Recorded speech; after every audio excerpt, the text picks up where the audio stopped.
हाँ, मैं आज राष्ट्रपति पुतिन के साथ हुई बातचीत से बहुत निराश हूँ क्योंकि मुझे नहीं लगता कि वह वहाँ हैं। मुझे नहीं लगता कि वह वहाँ हैं और मैं बहुत निराश हूँ। खैर, ऐसा नहीं है। मैं बस कह रहा हूँ कि मुझे नहीं लगता कि वह रुकने के बारे में सोच रहे हैं और यह बहुत बुरा है।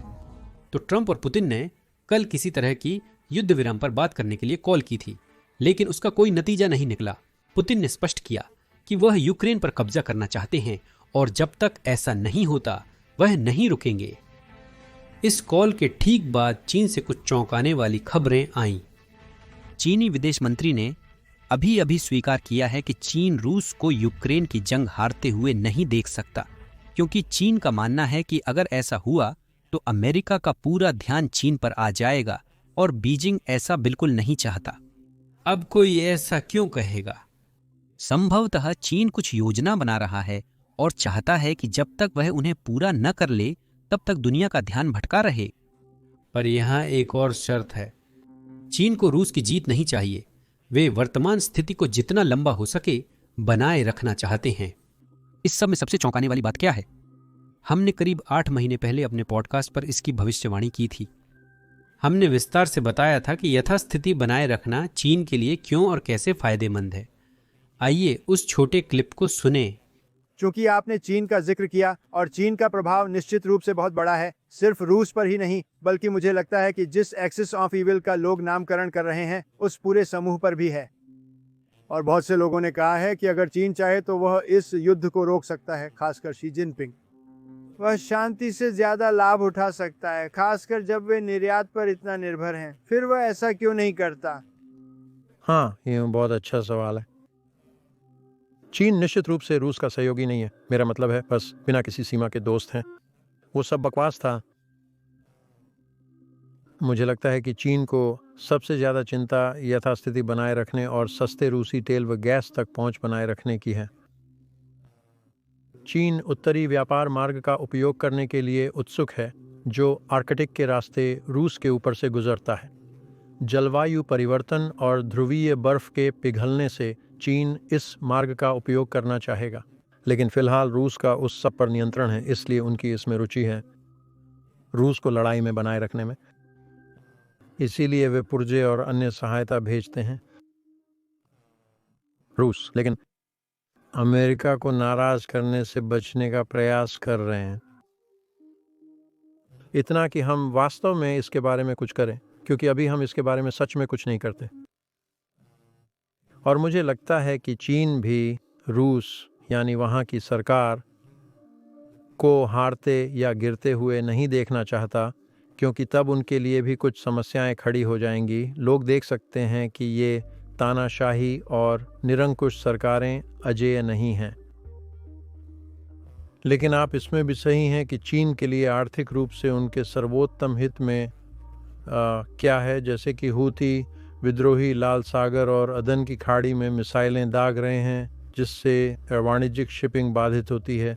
ये चीन को भी प्रभावित करता है और यह सब सिर्फ इसलिए हो रहा है क्योंकि ईरान हूथी विद्रोहियों का समर्थन करता है और रूस ईरान का एकमात्र मित्र है।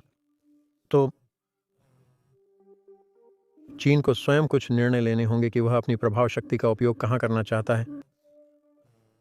चीन अकेले युद्ध नहीं रोक सकता, पर अगर चीन और भारत रूसी तेल और गैस खरीदना बंद करें तो रूस के लिए अपना काम जारी रखना मुश्किल हो जाएगा।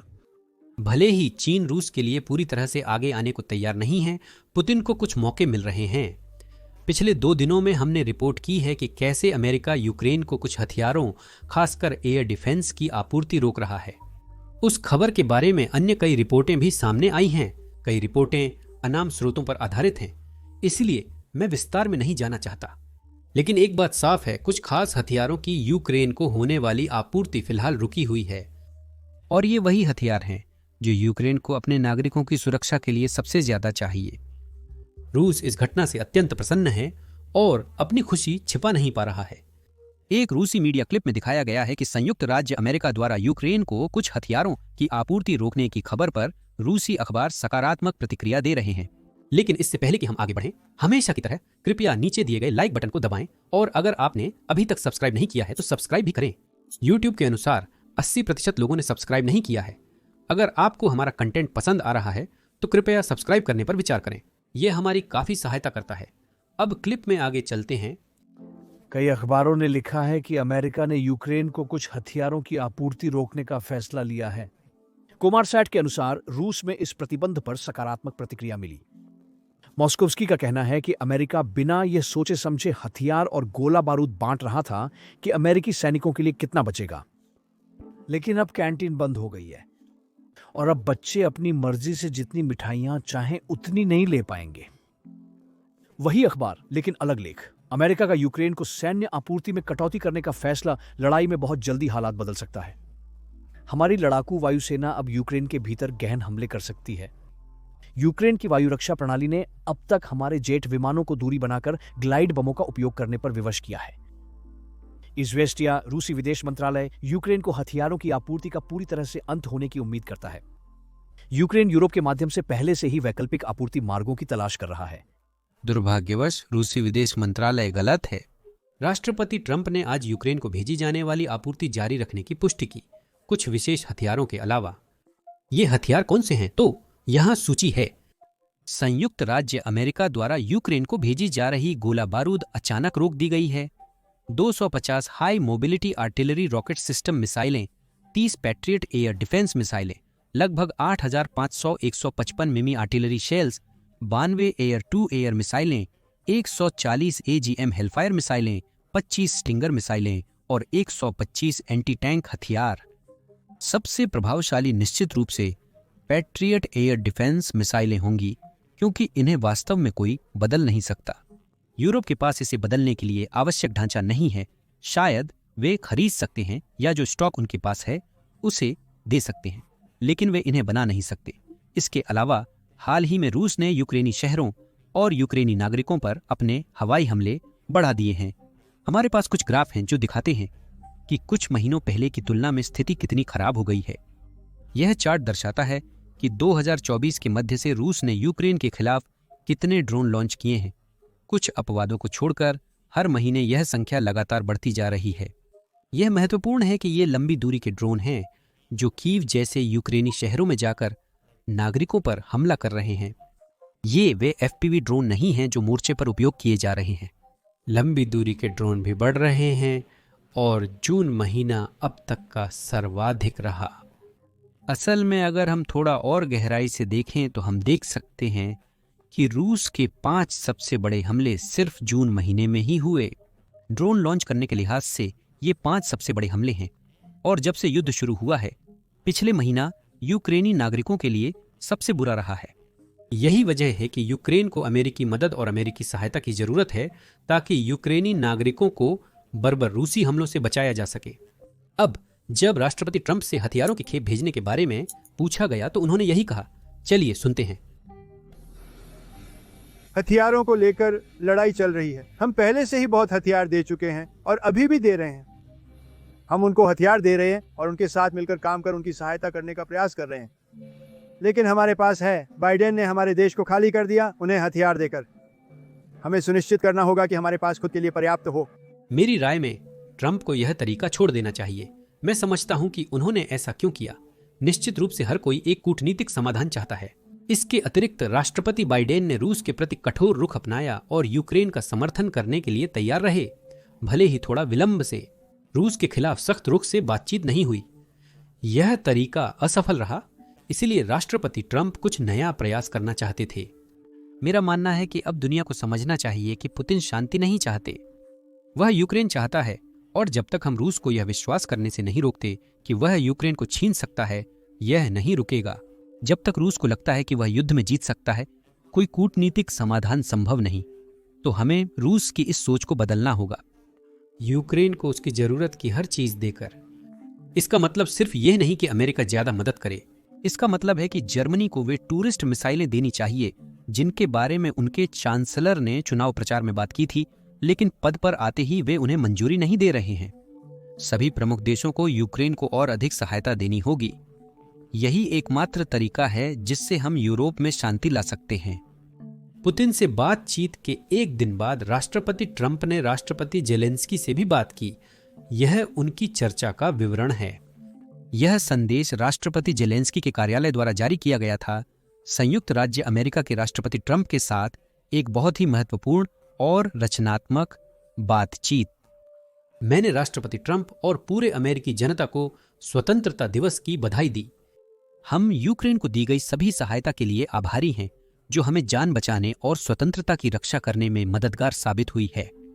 अमेरिका के साथ मिलकर हमने बहुत उपलब्धियां हासिल की हैं और हम हत्याओं को रोकने व एक न्यायपूर्ण स्थायी शांति बहाली के सभी प्रयासों का समर्थन करते हैं। यूक्रेन एक उचित शांति समझौते और अमेरिकी प्रस्ताव का समर्थन करता है। आज हमने वर्तमान स्थिति, रूसी हवाई हमलों और व्यापक रूप से मोर्चे पर स्थिति पर चर्चा की। राष्ट्रपति ट्रंप यूक्रेन पर अच्छी तरह से जानकारी रखते हैं और मैं इसके लिए उनका आभारी हूं। हमने वायु रक्षा क्षमता बढ़ाने और आकाश की सुरक्षा के लिए सहयोग करने एवं टीमों के साथ बैठक करने पर सहमति जताई।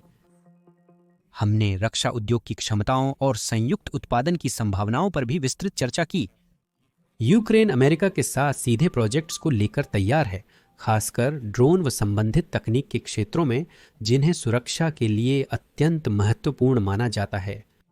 हमने आपसी खरीद और निवेश के बारे में बात की और संयुक्त राज्य अमेरिका और अन्य साझेदारों के साथ संयुक्त कार्य पर कूटनीतिक परिदृश्य पर अपने विचार साझा किए। मुझे लगता है कि कॉल में बहुत सारे शब्दों के बावजूद ज्यादा कुछ हासिल नहीं हुआ। यूक्रेन ने ट्रंप प्रशासन की बिना शर्त युद्ध विराम को स्वीकार कर लिया है, लेकिन रूस इसे स्वीकार नहीं कर रहा है।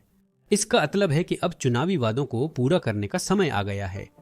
ट्रंप प्रशासन के पास रिपोर्टें थीं कि वे दोनों पक्षों को वार्ता के लिए प्रोत्साहित और दबाव डालने की नीति अपनाएंगे।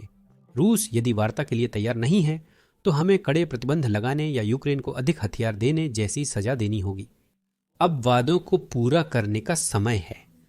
अब थोड़ा सा अच्छी खबर की ओर बढ़ते हैं। क्या यूक्रेनी आसमानों को रूसी ड्रोन से बचाने के लिए एयर डिफेंस की सख्त जरूरत नहीं है? ठीक है, यही बात रूस के लिए भी सही है। रूस के आसमान में यूक्रेनी ड्रोन और हमलों का कोई जवाब नहीं है। कल यूक्रेनी ड्रोन ने रूस के लिप्स के सैन्य हवाई अड्डे और येलेट्स के एनर्जिया प्लांट पर हमला किया, जो यूएवी, विमानन और नौसेना बैटरियां बनाता है। यूक्रेनी सुरक्षा बलों ने रूसी नियंत्रित डोनेट्स्क में गोला बारूद डिपो पर हमला किया। रूस के लिप्स हवाई अड्डे पर सु-34, सु-35 और मिग-31 लड़ाकू विमान तैनात हैं। अगस्त 2024 में इस पर हमला हुआ था, जिसमें रिपोर्ट के अनुसार 1 की मौत और 2 घायल हुए थे। ड्रोन ने येलेतिस के एनर्जिया प्लांट पर हमला किया, जो यूएवी, विमानन और नौसेना बलों के लिए बैटरियां बनाता है। सुविधा परिसर में आग लगी। इस प्लांट पर 23 मई को भी हमला हुआ था। यूक्रेन की सुरक्षा सेवा ने कहा कि ड्रोन ने डोनेट्स्क क्षेत्र के एक गांव में रूसी सेना के गोला बारूद डिपो को सफलतापूर्वक निशाना बनाया। रूसी सुविधाओं के साथ साथ रूसी जनरल और कमांडर भी हमलों के निशाने पर हैं। पिछले कुछ हफ्तों में यूक्रेन ने 3 बड़ी हत्याएं की हैं।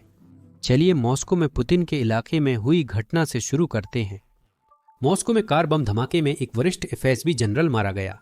रूसी मीडिया के अनुसार मॉस्को के केंद्र में एक जबरदस्त धमाका हुआ है, जिसमें गवाहों ने कई विस्फोटों और 2 वाहनों में आग लगने की सूचना दी है, जिनमें से एक को निशाना बनाया गया था। ऑनलाइन स्रोतों ने पीड़ित की पहचान अलेक्सी कोमकोव के रूप में की है, जो एफएसबी की 5th सर्विस के प्रमुख थे और सीएसआई देशों में काउंटर इंटेलिजेंस की निगरानी करते थे। रूसी कब्जे वाले क्रीमिया में एक और हत्या हुई। रूसी ब्लॉगों के अनुसार रूसी ब्लैक सी फ्लीट के डिप्टी इदार अखमातोव की हत्या कर दी गई है। यह रिपोर्ट है। यह एक रूसी टेलीग्राम चैनल में था। यह एक युद्ध समर्थक चैनल जैसा है। यह युद्ध है।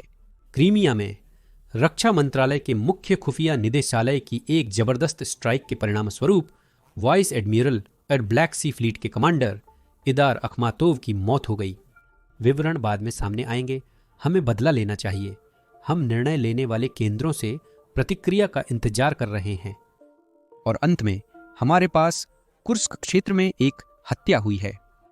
रूसियों ने पुष्टि की है कि मिखाइल गोडोव, रूसी नौसेना के उप कमांडर, रूस के कुर्स्क क्षेत्र में यूक्रेनी हमले में मारे गए।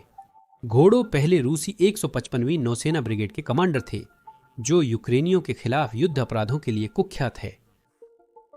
कुछ महीने पूर्व उन्हें रूसी नौसेना का उप कमांडर नियुक्त किया गया। जब गुर्जेफ को उनके अंतिम पद पर नियुक्त किया गया था तो पुतिन ने कहा था कि उनके अनुभव को जितना संभव हो सके उतना व्यापक रूप से दोहराया जाना चाहिए। पुतिन से बहस करना मुश्किल है।